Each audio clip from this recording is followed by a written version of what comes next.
Selamat pagi Bu. Pagi. Sebelumnya saya izin memperkenalkan diri.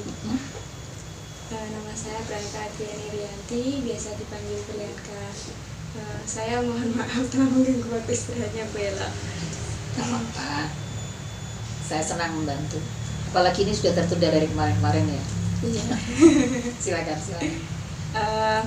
Saya salah satu dari mahasiswa psikologi UIN Maulana Malik Ibrahim Malang. Ingin berbincang-bincang pada Ibu Ella mengenai pola asuh anak terhadap orang tua yang berbeda agama dalam perspektif psikologi. Dan kebetulan Ibu Ella ini adalah salah satu seorang dosen psikologi UIN Maulana Malik Ibrahim Malang yang dengan kepakaran umumnya psikologi perkembangan anak, remaja, dan keluarga.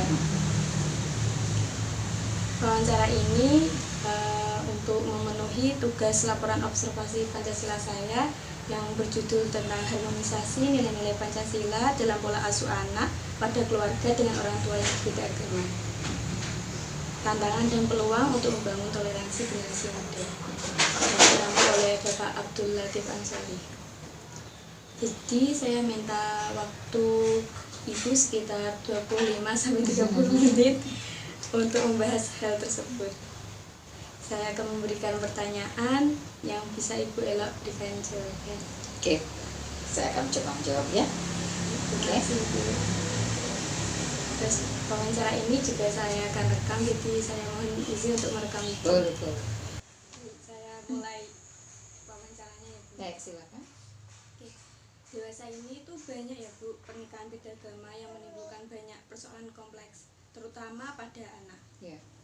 Terus dampaknya dapat mencakup konflik internal terkait identitas agama, kebingungan dalam memilih keyakinan, dan ketidakpastian terkait perayaan keagamaan. Orang tua sebaiknya mempertimbangkan secara matang bagaimana mereka mendidik dan membentuk pola asuh ke anak. Nah, untuk itu, bagaimana bentuk pola asuh anak yang baik pada keluarga dengan orang tua yang berbeda agama? Pola asuh itu kan satu tugas yang berat sebenarnya ya.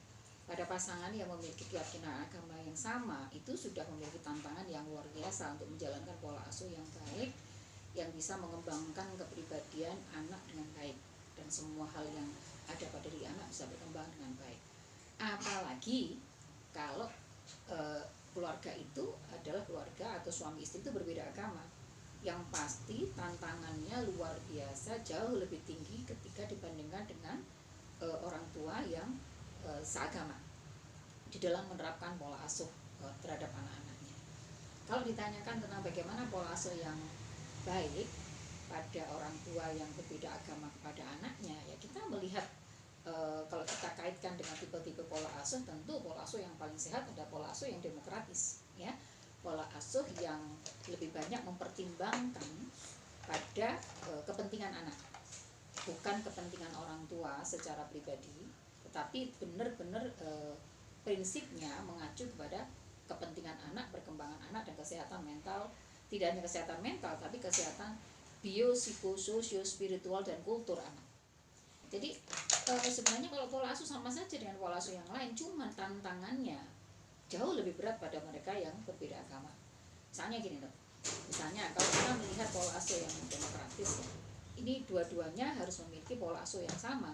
Bapak ibu memiliki pola asuh yang sama, yang berbeda agama ini. Karena saya yakin sekali bapak ibu itu memiliki keinginan pribadi anaknya mengikuti agamanya dia, ya.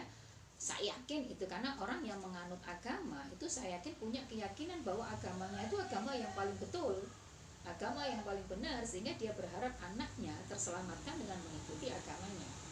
Maka ini sudah menjadi peluang konflik dalam rumah tangga, dalam keluarga ketika mengasuh anak, ya.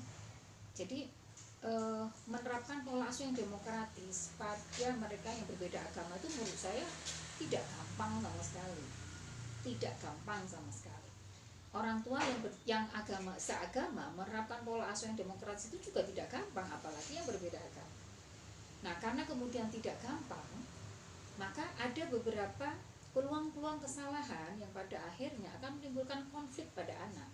terutama konflik interpersonal, konflik intrapersonal.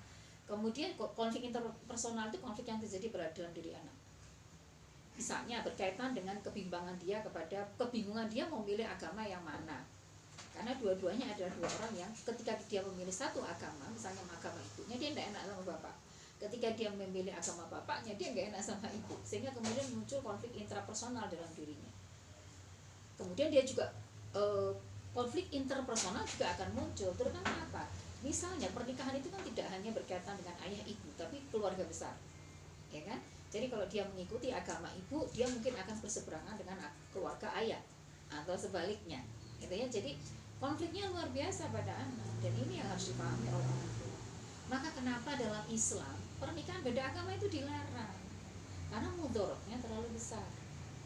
Di Indonesia, setahu saya pernikahan beda agama masih tidak diperkenankan.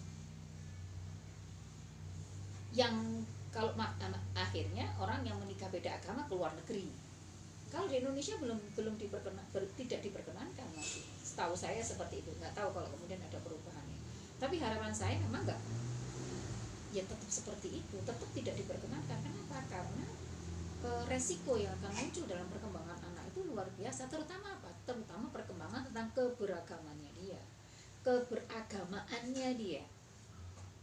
Anak akan sulit juga untuk memiliki keyakinan agama yang tinggi pada agama yang dipilihnya. Peluang resikonya ya. Kenapa? Karena orang tua dua-duanya mungkin akan kesulitan untuk bisa memberikan pendidikan agama secara maksimal kepada anaknya. Misalnya gini, kalau misalnya orang tua yang seagama, ini orang tua yang religiusitasnya bagus misalnya ya, dia kepingin anaknya paham tentang agama dengan kafah, dengan baik, maka dia akan berusaha, dua orang tua ini yang seagama ini akan berusaha memberikan pendidikan terbaik untuk anak-anak. Mereka bekerja sama untuk membuat anaknya menjadi paham tentang agama. Mungkin mereka akan mondokkan, mungkin mereka akan memberikan contoh sikap religiusitas yang baik, keyakinan religiusitas yang baik, dan sebagainya. Bayangkan kalau beda agama. Misalnya ibunya yang Islam, bapaknya yang Kristen misalnya, atau sebaliknya misalnya. Ibunya kepengen masukkan anaknya ke pondok, belum tentu diperbolehkan oleh bapaknya. Ketika dia masih dalam proses anak itu menjajaki tentang agama, maka akhirnya resikonya adalah anak tidak mendapatkan pengajaran keagamaan, pengajaran tentang ilmu agama yang maksimal di keluarga yang memiliki perbedaan agama. Akhirnya ini berimbas kepada apa? Berimbas kepada kualitas keyakinan kepada agama sendiri yang akan dia pilih. Ya, gitu ya. Mungkin dia akan menganggap akhirnya semua agama itu sama dan benar. Semua agama itu baik, semua agama itu benar. Nah, kalau ini dalam Islam, kalau kita punya keyakinan bahwa semua agama itu benar dan baik, maka dia sudah kafir. Gak bisa kita menganggap agama lain benar. Kalau kita menganggap agama lain juga benar, itu tidak bisa. Islam kan tetap akidah, tapi kalau muamalah ya muamalah, kita tetap harus baik sama orang non muslim selama mereka tidak mengganggu kita. Kafir dhimmi itu kan luar biasa oleh Nabi Muhammad itu begitu melindungi orang-orang kafir dhimmi, orang-orang kafir yang tidak mengganggu kita. Kita harus bersosialisasi dengan baik kepada mereka. Kita hanya akan defense, melawan kalau mereka mengganggu agama kita. Itu kan ajaran Rasulullah seperti itu. Nah, tetapi berkaitan dengan akidah, kita nggak boleh menganggap semua agama itu sama dan benar. Kalau segitu sudah jatuh kita kepada hukum kafir. Nah, ada kita menganggap agama lain benar. Nah, kalau misalnya di dua agama ini sama-sama diajarkan pada anak dengan harapan, berarti padahal ketika pemahaman pendidikan agama itu tidak diberikan secara semaksimal yang orang tua mampu, maka itu bisa berimbas kepada kedalaman keyakinan anak pada agamanya sendiri. Kalau orang tua bekerja sama di dalam memberikan pendidikan agama, itu kemungkinan besar peluang anak untuk memiliki keyakinan agama yang baik, religiusitas yang baik, spiritualitas yang baik itu akan lebih besar dibandingkan ketika orang tuanya berbeda agama. Karena masing-masing memiliki kepentingan untuk mengenalkan agamanya kepada anak dan berharap anak akan memilih agamanya mereka. Meskipun mungkin secara lisan mereka mengatakan kamu boleh memilih agama apapun, tetapi sebenarnya dia kan dalam hati lebih berharap anaknya memilih agamanya dia, meskipun itu mungkin tidak tersampaikan karena dia adalah orang yang moderat misalnya. Jadi akhirnya dua-duanya karena memberikan pengalaman agama yang sama, jadi akhirnya nggak maksimal pendidikan agama anak ini pada dua agama itu sendiri gitu. Makanya itu berpengaruh kepada keyakinan agamanya, kualitas keyakinan agama. Itu dampak-dampak yang harus diantisipasi oleh orang tua. Terus caranya bagaimana Bu kalau misalnya seperti itu? Pola asuhnya harus, ya pola asuhnya mau nggak mau harus demokratis, tetapi tantangannya jauh lebih besar.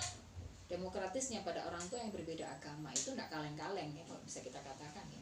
Kenapa? Karena urusannya berkaitan dengan konflik yang akan dihadapi oleh anak sepanjang masa. Kriteria pola asuh yang demokratis itu yang pertama itu kan penuh kasih sayang. Kemudian ada ketegasan. Jadi nggak cuma kasih sayang tapi juga kasih tegas. Kasih tegas itu artinya memberikan aturan-aturan. Ya sayang, hati-hati ya.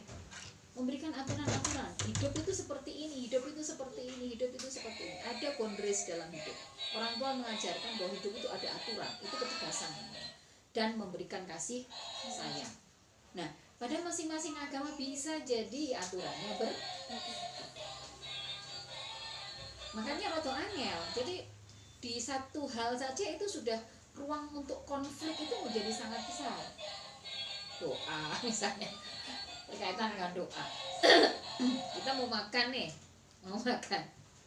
misalnya satunya orang Islam, satunya orang Katolik misalnya. Yang satunya ngajarkan doa untuk baca doa Muslim, maksudnya baca doa. Atau misalnya kita agama yang paling rigid, yang paling detail di dalam mengatur kehidupan manusia itu kan Islam. Kita bahkan sampai ke kamar mandi pun ada aturannya. Misalnya kemudian anak akan mikir kok Islam itu ribet banget toh. Misalnya gitu ya, kalau anak masih kecil kan, itu kan anak masih kecil itu berpikirnya hedonis. Mereka akan lebih suka sesuatu yang membuat mereka menyenangkan untuk mereka. Mereka akan lebih memilih sesuatu yang menyenangkan untuk mereka. Karena menurut mereka hal yang baik itu kalau menyenangkan dan lebih mudah. Kalau menyenangkan dan mudah, itu untuk anak-anak kan itu berkaitan dengan perkembangan moralitas mereka seperti itu. Dan moralitas itu dasar sumber yang paling kuat adalah agama. Bayangkan kalau dua hal ini kemudian diajarkan. Yang paling ribet ini kayak Islam jadinya. Mau tidur harus baca doa dulu, harus sholat 5 waktu. Kemudian bangun tidur berdoa dulu. Kalau kita mau mengajak sholat sunnah dan sebagainya. Kalau orang tua tidak betul-betul memahami tentang perkembangan anak ya, bahwa usia segini harus diberikan apa, jangan menuntut berkaitan dengan ini. Kalau orang tua tidak benar-benar memahami, anak akan menganggap bahwa agamanya, misalnya Islam ya, ini agama yang sulit gitu. Agama yang berat. Kenapa? Diatur banget, semuanya diatur. Kita keluar harus pakai jilbab, kita tidak boleh kelihatan aurat. Itu kan sesuatu kadang-kadang yang untuk anak-anak kan tidak menyenangkan. Bayangkan kalau misalnya yang Islam bukan ibunya, bapaknya yang Islam, ibunya misalnya Katolik misalnya ya, ibunya tidak pakai hijab, bapaknya mau mengajarkan tentang hijab pada anak, susah. Begitu. Kenapa? Karena dua contoh yang berbeda. Padahal pada anak-anak, terutama anak-anak usia dini, bahkan sampai anak-anak SD, perilaku mereka itu semuanya itu adalah mencontoh. Sehingga kemudian kalau ibunya tidak pakai hijab, bapaknya ngomong perempuan muslim harus menggunakan hijab, akan sangat sulit untuk masuk ke sini. Akan sangat sulit untuk menjadi beliefnya dia, akan sangat sulit untuk dia internalisasi. Nah, itu saya masih berbicara dalam konteks konflik yang akan muncul, peluang-peluang konflik yang muncul kalau ada orang tua yang berbeda agama. Karena berat, karena sulit, kan lebih banyak mudaratnya dibandingkan kemanfaatannya, maka Islam tidak menerima pernikahan berbeda agama. Karena itu akan bisa merusak akidah anak yang lahir dalam pernikahan itu. Gitu.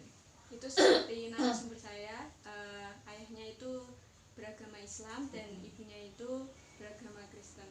Jadi awal-awal itu waktu masih kanak-kanak, remaja itu dia diarahkan ke ayahnya ke Islam. Tapi setelah dewasa dia menganut Kristen, kembali lagi ke Kristen.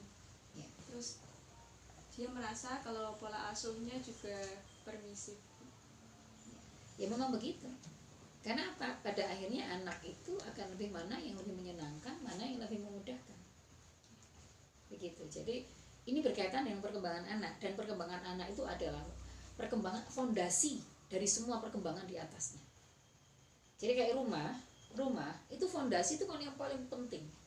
Kalau fondasi kita tidak bangun dengan kuat, fondasinya tidak kita bangun dengan kuat, maka atasnya gampang roboh. Padahal di usia 6 tahun awal golden age itu pola pikir mereka yang dalam berkaitan dengan moralitas, yang benar, sesuatu yang benar itu adalah sesuatu yang menyenangkan. Makanya itu kan akhirnya menjadi menjadi bumerang untuk orang tua, yang bumerang untuk anak, bumerang untuk anak ketika memiliki dua orang tua yang berbeda agama. Kita bisa dipahami ya?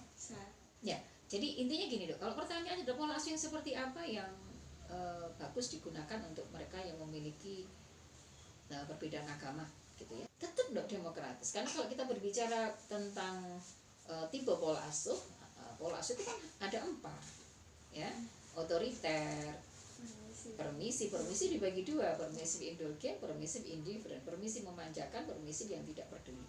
Itu sebenarnya ada 2 ya, permisif itu ya. Kemudian ada demokratis, satunya otoriter. Dari keempat hal ini yang paling sehat untuk perkembangan anak adalah demokratis. Apakah itu orang tua yang memiliki perbedaan agama atau orang tua yang seagama, tetap pola asuh yang paling bagus untuk kesehatan anak adalah kesehatan secara holistik anak adalah demokratis. Tetapi tantangannya, kembali lagi, tantangannya untuk orang tua yang mau menerapkan pola asuh demokratis, mereka yang berbeda agama, itu luar biasa beratnya. Karena luar biasa berat, makanya dalam Islam itu dilarang pernikahan yang berbeda agama. Kan akan jauh lebih banyak mudaratnya dan lebih banyak merugikan fitrah agamanya, agama Islam yang ada pada diri anak nanti. Gitu ya. Terus untuk narasumber saya itu dari interpersonal itu ayahnya juga kurang religius, jadinya kurang Pasti mengarahkan. begitu. Karena dia kalau religius, Mbak, biasanya nggak akan mungkin mencari pasangan yang non muslim. Iya. Pasti. Karena dalam agamanya sendiri juga sudah disampaikan bahwa dalam Islam sendiri disampaikan kita tidak bisa memiliki pernikahan yang berbeda agama adalah pernikahan yang tidak dihalalkan. Gitu. Kalau dia religius, dia nggak mungkin akan menikah dengan mereka yang berbeda agama. Kalau dia sendiri tidak religius, bagaimana mungkin dia bisa mengajarkan anaknya tentang agama dengan baik? Begitu. Ya, terus dari interpersonalnya itu dia lebih sering ke keluarga ibunya, terus kayak ke keluarga ibunya itu lebih mengarahkan, lebih mengajak ke perayaan, terus ngajak kayak kalau Kristen kan hari Minggu pergi ke gereja, kayak ngajak ke situ juga. Jadi dia merasa seperti kayak lebih diterima, terus lebih mengarahkannya kok ke sini gitu. Kenapa begitu? Itu bisa dipahami. Kenapa? Karena keluarganya bapaknya, keluarga besar bapaknya, itu agak sedikit kecewa dengan pilihan bapaknya yang menikah dengan non muslim, sehingga kemudian hubungan kekerabatan mereka, keluarga besar ini, tanpa bisa mereka kontrol, tanpa mereka bisa sadari, itu agak sedikit menjauh dengan anak-anak dari keluarga itu tadi yang berbeda agama itu tadi, sehingga mereka agak sedikit segan gitu loh. Kenapa?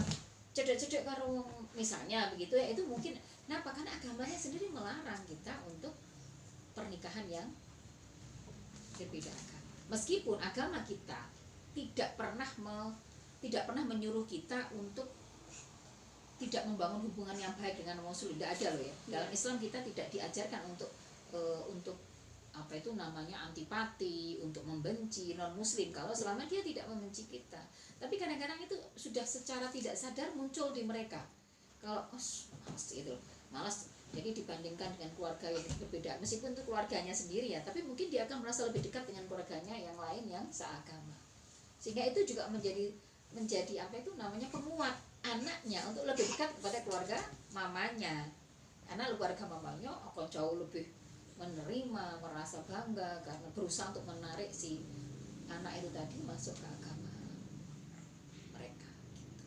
Jadi konfliknya tidak konflik antara dia dengan dirinya sendiri, dia dengan bapak ibunya, tetapi konflik dia dengan keluarga besar. kenapa kok berat pernikahan yang berbeda agama. Kalau kemudian berkaitan dengan moderasi beragama, orang-orang itu sangat moderat akhirnya, moderat banget, tetapi keyakinan dia pada agamanya sendiri kurang. Moderatnya luar biasa. Kenapa? Dia mengaku semua agama betul. Dia mengaku semua agama itu boleh. Tinggal kita choice-nya, kita memilih kemana. Agama bapaknya betul, agama ibunya betul misalnya. Tinggal kita choice yang mana, kita pilih yang mana. Begitu. Itu ya kalau dalam agama kita ya nggak bisa diterima seperti itu. Iya. Gitu ya. Ada yang mau tanyakan lagi? Sudah mencukupi semuanya. Iya, Bu. Berkaitan dengan Pancasila, nilai-nilai Pancasila, ketuhanan yang Maha Esa, Iya, sama persatuan Indonesia juga. terutama di apa itu ketuhanan yang Maha Esa, bahwa setiap manusia itu berhak untuk memiliki agama dan memilih agamanya masing-masing. Itu berkaitan dengan itu masuk ya, tidak melanggar itu.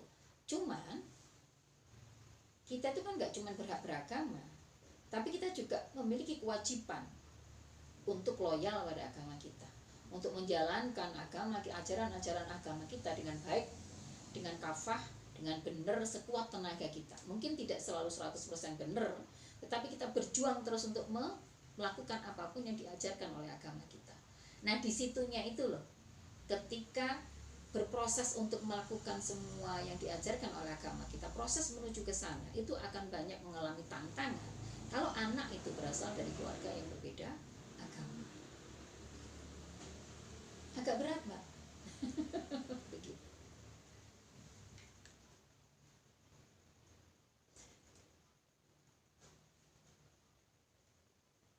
Terus untuk tantangan tersebut yang dihadapi oleh orang tua dalam membangun toleransi generasi muda terhadap perbedaan agama, sejauh mana ya Bu peluang untuk mengatasi potensi konflik tersebut dari sudut pandang psikologi? Itu butuh kedewasaan yang luar biasa. Butuh kedewasaan yang luar biasa pada orang tua untuk berusaha secara, kalau misalnya ini nggak bisa dicegah ya, ada pernikahan dua agama dan kemudian mereka memiliki anak. Mereka harus punya mindset orang dewasa, mindset yang open mind gitu, yang mindset yang dewasa bahwa mereka memiliki kewajiban untuk mengajarkan, untuk mendidik tentang agamanya mereka kepada anaknya, dan kemudian betul-betul berusaha untuk tidak mencampuri, tidak mengintervensi keyakinan pasangannya pada, atau tidak black campaign, atau tidak mengintervensi ajaran atau pendidikan yang diberikan oleh pasangannya kepada anaknya. Dan mereka harus tahu bahwa akan ada banyak peluang-peluang konflik yang akan muncul pada anak ketika mereka mengajarkan dua agama yang berbeda kepada anak. Dan ini sangat dibutuhkan kedewasaan. Kalau mereka tidak memiliki kedewasaan yang cukup, maka yang menjadi korban adalah anak. Maka kenapa pernikahan yang berbeda agama pada akhirnya akan berujung perceraian? Seperti Merdat itu siapa itu? Lydia Kandel, akhirnya kan bercerai. Dua anaknya kan Kristen. Dua anaknya Kristen, meskipun sekarang si anaknya yang kedua itu sepertinya menjadi mu'alaf gara-gara dia mau menikah dengan orang yang Islam. Tetapi basic dari awal kan dia Kristen. Begitu. Intinya orang tua harus tahu bahwa konflik yang akan muncul pada anaknya berkaitan dengan pembelajaran agama pasti akan luar biasa berat. Dan spiritual, sense of spiritual ini adalah satu kebutuhan yang tidak terelakkan pada manusia. Kebutuhan kita untuk merasa bahwa kita memiliki Tuhan yang menciptakan kita, bahwa ada kekuatan yang luar biasa yang mengendalikan hidup kita, itu luar biasa dibutuhkan oleh manusia. Kalau tidak, orang-orang ateis itu tidak akan pernah bisa mendapatkan authentic happiness. Banyak orang-orang ateis itu meskipun mereka sudah sangat sukses dan sebagainya, tapi karena mereka tidak memiliki kepercayaan atau belief berkaitan dengan tujuan hidup mereka akhirnya bunuh diri dan mereka mengakhiri hidupnya dengan mengenaskan. Ya, karena ada kebutuhan sense of spirituality yang tidak terpenuhi dalam diri mereka. Artinya pada setiap manusia, siapapun itu, kebutuhan untuk bertuhan itu ada. Nah, itu orang tua kudu ngei. Ini karena yang dibutuhkan oleh anak, maka orang tua itu harus sadar bahwa ini adalah kewajiban mereka untuk memberikan pendidikan yang tepat kepada anak. Tapi kan nggak gampang gitu. Artinya mereka belajar berjalannya sendiri-sendiri. Ibu ngajarkan agamanya sendiri, bapak ngajarkan agamanya sendiri. Padahal kalau orang tua yang sama agamanya, mereka akan saling bekerja sama untuk mendidik anaknya tentang penguatan agama dan pendidikan agama yang akan menjadi way of life-nya anak. Nah, ini loro. Dua, dan dua ini bisa jadi berseberangan, bisa jadi musuhan. Iya. Bisa jadi musuhan. Misalnya, musuhan itu bukan agama ya, bukan agamanya, tapi orang-orangnya. Iya. Orang-orang agama kita tidak pernah memusuhi yang lain kecuali mereka mengganggu kita. Gitu. Tidak ya? Iya. Bisa dipahami Bisa. jawaban saya? Berarti harusnya orang tua dari awal prepare untuk Prepare dan banyak belajar. Iya. Dan banyak sekali belajar. Mereka harus menguatkan agamanya dulu. Iya. Bagaimana mungkin mereka bisa mengajarkan agamanya kepada anaknya kalau dia sendiri tidak bisa menjadi contoh? Oke, saya kan nggak punya ilmu agama yang bagus, Bu. Belajarlah semampunya. Terutama kalau misalnya saya ya, saya nggak punya ilmu agama seperti para ulama misalnya, tapi saya kepengen anak saya memiliki pemahaman agama yang bagus, maka saya masukkan dia pada lembaga pendidikan agama yang akan membantu saya mengajarkan agama kepada dia. Tapi kan itu sulit kalau misalnya berbeda agama orang tuanya. Iya. Artinya tak pondok ke anakku, bapaknya bisa jadi nggak mau. Iya. Pasangan yang berbeda agama bisa jadi nggak mau. Itu tadi tantangannya harus butuh kedewasaan. Kemudian beliaunya itu orang tua ini butuh memahami agamanya dengan baik. Pahami dulu agamamu. Kamu mau ngajarin agama, nek kamu nggak paham agama itu kan nonsense. It's not make sense sama sekali. Kita mau mengajarkan sesuatu yang kita tidak miliki berarti kan omong kosong. Iya. Kita memberikan sesuatu yang kita nggak punya kan omong kosong. Jadi pahami, butuh kedewasaan yang luar biasa yang pertama. Kemudian yang kedua butuh kita memahami agama kita dulu dengan baik. Ya. Kalaupun kita tidak memiliki ilmu yang baik tentang ilmu yang matang, yang dalam tentang agama kita, mungkin kita bisa menyekolahkan anak kita atau memberikan kesempatan pada anak kita untuk menjalani pendidikan di lembaga yang di situ ada pendidikan agama yang jauh lebih baik daripada kita. Tetapi yang utama kita memberikan contoh perilaku yang baik karena perilaku apapun yang baik itu berkaitan dengan agama. Perilaku yang baik misalnya kita tidak kasar, kita tidak berbohong, kita menolong orang dan sebagainya itu kan berkaitan dengan agama sehingga muncul trust pada anak tentang orang tuanya dan itu seringkali dikaitkan dengan agamanya. Seringkali dikaitkan dengan agamanya, Mbak. Kalau misalnya memiliki memiliki orang tua yang agamanya berbeda. Jadi Bapak Ibu kebetulan yang baik ini bapaknya. Bapaknya ini kebetulan non muslim.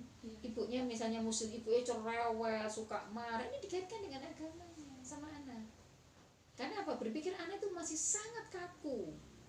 Jadi anak itu tidak melihat bahwa banyak sekali alasan seseorang untuk berperilaku. Tapi kalau pada orang dewasa dia akan punya banyak kita bisa melakukan nggak apa-apa. Kalau orang dewasa, ketika saat kita melihat perilaku orang itu tidak baik, kita tidak akan langsung menyalahkan agamanya, karena banyak sekali reasoning, karena banyak sekali alasan orang itu melakukan perilaku yang tidak baik. Tidak hanya selalu agama, berkaitan dengan agama. Tetapi kalau anak, ketika orang tuanya itu melakukan perilaku yang tidak baik, biasanya akan langsung menilai Islam cerewet, Islam galak, Islam selalu dikaitkan dengan agama. Makanya itu tadi butuh kedewasaan, butuh pemahaman tentang agama, kemudian butuh memberikan contoh perilaku yang baik. Kalau gak iso ngajari anaknya tentang agama, gak apa-apa disekolahkan di tempat yang agamanya bagus. Saya gak bayangkan, misalnya dia sekolahnya di sekolah Katolik, tapi dia ngaji di masjid. Bayangkan kebimbangan yang dirasakan oleh anak. Terus dari narasumber saya juga kan sekolahnya Islam ya Bu ya. Terus ibunya itu ibunya nggak pakai hijab. Ya loh, bukan muslim. Ya, terus dia kalau keluar itu bingung mau pakai hijab atau tidak kalau keluar rumah sama ibunya. Nah itu konflik, itu kebimbangan dan konflik yang pasti akan ada pada anak yang memiliki orang tua yang berbeda agama. Jadi untuk strategi psikologi apa ya Bu yang seharusnya diterapkan dalam keluarga tersebut? Ya tadi seperti sudah saya sampaikan sebelumnya, jadi targetnya harus adalah meningkatkan kedewasaan, ya, kemudian memberikan pendidikan keagamaan yang baik pada anaknya, kemudian menjadi contoh teladan yang baik untuk anaknya. Di antaranya yang utama itu dulu lah. Kalau berkaitan dengan persoalan keluarga kan banyak sekali, tapi berkaitan dengan pembelajaran agama kita fokuskan dulu ke situ. Kalau berkaitan dengan meningkatkan kedewasaan itu harus dia lakukan. Kenapa? Karena konflik yang akan muncul pada pernikahan yang berbeda agama itu akan jauh lebih masif, akan jauh lebih banyak dibandingkan pernikahan yang seagama. Makanya kemudian si pasangan, bapak ibu, suami istri harus terus menerus meningkatkan skill dia di dalam regulasi emosi, kontrol dirinya, kemudian problem solvingnya, caranya mengatasi konflik seperti apa, disepakati berdua dengan suami, harus bagaimana. Kalau nanti urusan ini harus ada banyak kesepakatan. Komunikasi itu utama. Komunikasi itu yang menjembatani berbagai macam persoalan yang ada di dalam keluarga, itu jembatannya di komunikasi. Harus dikomunikasikan. Nah, ini mau nggak mau harus dikuatkan. Strateginya ya harus di situ. Bagaimana caranya belajar? Kita mengalami itu, terima dulu. Misalnya kayak anak saya ini ya, yang takut hujan. Kalau saya tidak menerima perasaan yang dia rasakan, nggak akan pernah bisa selesai itu persoalannya. Terima dulu, oke, anakku mengalami ini, anakku lagi sedih karena ada tekanan batin karena merasa nggak nyaman bapak ibunya bertengkar gara-gara agama yang berbeda. Itu kudu ada dukungan psikologis. Kalau orang tua tidak mampu memberikan dukungan psikologis, at least ada orang dewasa di sekitarnya yang bisa memberikan dukungan psikologis. Menerima perasaan anak, misalnya misalnya Bude paham apa yang kamu rasakan. Bude maklum kamu merasakan itu. Bude tahu itu memang berat.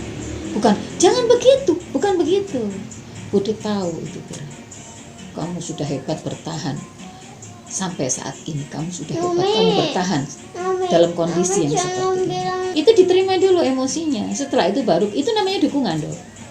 Kita tuh butuh dikitukan, bukan disalahkan siapapun, apalagi anak-anak dalam kondisi persoalan apapun. Misalnya kamu lagi sedih, lagi apa, temenmu atau siapapun, gak apa-apa, aku paham kamu merasakan itu. Memang sakit dikitukan ya. Memang menyebalkan orang. Itu menerima dulu, terima dulu, jangan disalahkan dulu. Kita terima dulu perasaannya, maka kemudian dia merasa bahwa apa yang saya rasakan ini adalah sesuatu yang wajar. Saya bukan orang freak. Sehingga kemudian dia tidak perlu menyalahkan dirinya sendiri dan dia juga tidak perlu menyalahkan orang lain. Itu menambah persoalan. Pokoknya terima dulu perasaannya, yang memberikan dukungan psikologis itu, baru kemudian dirangkul, dicarikan solusi. Gimana kalau begini? Kalau dia masih anak-anak, dia nggak bisa memilih cara untuk bisa menyelesaikan persoalan. Orang tua lebih banyak memberikan injeksi solusi. Atau orang dewasa, tidak harus orang tua ya, karena orang tuanya berkonflik misalnya. Tapi kalau misalnya itu udah dewasa, remaja, kita bisa nanting dia. Gimana kalau begini? Menurut kamu gimana? Ajak diskusi, itu akan semakin meningkatkan rasa percaya dirinya ketika dia merasa diakui eksistensinya sebagai seorang manusia. Dengan apa? Dengan ditanyakan, menurut kamu gimana? Saya nggak tahu, Bude, gimana kalau begini? Menurut kamu gimana? Tetap menurut kamu gimana? Itu kita menanyakan perspektif dia. Bukan harusnya begini, enggak gitu. Kalau seperti itu, kita seperti tidak mengakui eksistensi dia sedang berada di sini. Itu dukungan psikologis. Misalnya kita tidak mampu memberikan dukungan, ngajar anaknya bingung, kita juga bingung harus bagaimana, kita cari orang yang memiliki knowledge lebih tinggi daripada kita untuk bantu. Kita carikan orang yang memiliki skill atau knowledge yang lebih tinggi daripada kita untuk bisa bantu. Misalnya mungkin psikolog, misalnya mungkin ahli agama. Kalau mengalami gini harus bagaimana? Dia tetap harus birrul walidain. Ya, habis dulu. Bisa dibuka. Itu namanya dukungan psikologis. Hanya kemudian dukungan psikologis itu akan merentet kepada dukungan informasi. Dukungan informasi digolekno, informasi kadang-kadang gitu. Mungkin juga dukungan praktis, kasih duit kalau orang tuanya misalnya mungkin sesuai kebutuhan ya. Ya orang tuanya berkonflik kemudian lalai dengan memberikan nafkah misalnya pada anaknya, mungkin Bude sini sayang. Sayangnya orang dewasa yang sok-sokan memberikan dukungan psikologis tapi dia punya pretensi, dia punya kepentingan. Misalnya keluarga ibunya yang sok-sok memberikan dukungan syukur, tapi dia juga memasukkan kepentingan yang supaya dia masuk ke agamanya lebih kuat. Misalnya itu tidak fair untuk anak. Anak berhak untuk memilih sendiri, tetapi memilih itu ya tadi, karena kita masih hidup di dunia. Kalau penguatan agama dari kecil tidak kuat, maka yang ada dalam pikiran dia adalah hidup. Agama itu kan berjuang. Kita tuh berjuang semua, kita tuh diatur oleh agama. Kenapa? Karena di sini tuh ujian. Kalau dalam agama Islamnya dunia ini kan ujian. Kita nanti ujian lulus baru kita masuk lulusan naik kelasnya, lulusannya kita selebritinya nanti di selebrasinya nanti di surga, kan begitu. Artinya kalau kita di dunia itu diuji dan berjuang, beribadah, artinya nggak gampang. Dari kecil kita diajarkan bahwa hidup itu harus kita perjuangkan. Kita harus pakai jilbab, kita harus sholat, kita harus mengekang, kita nggak boleh bohong, kita harus tawaduk pada orang tua. Itu kan aturan semua itu. Itu melawan hawa nafsu. Gak enak. Kalau misalnya ada dua opsi yang berbeda pada anak, mulai dari dia kecil, mana yang dipilih? Yang lebih menyenangkan dia kan? Iya. Pasti. Kenapa? Karena injeksi keimanannya tidak maksimal diberikan dari kecil. Injeksi keimanan itu kan diberikan dari kecil kalau orang tuanya sama-sama. Nih orang tua ini beda agama. Mungkin nggak menurut kamu? Seorang laki-laki yang agamanya sangat bagus, sangat religius, imannya bagus, menikah dengan perempuan yang berbeda agama, mungkin tidak? Tidak. Mungkin.